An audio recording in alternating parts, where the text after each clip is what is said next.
Only when you are not, there is no need really to pour the tea into you.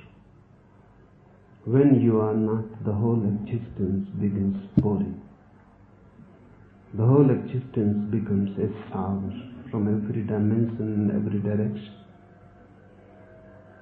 When you are not, the divine is.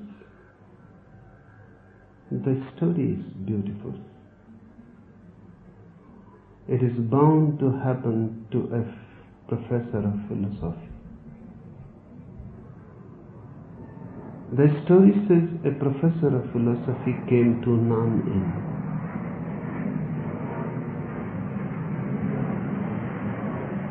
He must have come for wrong reasons.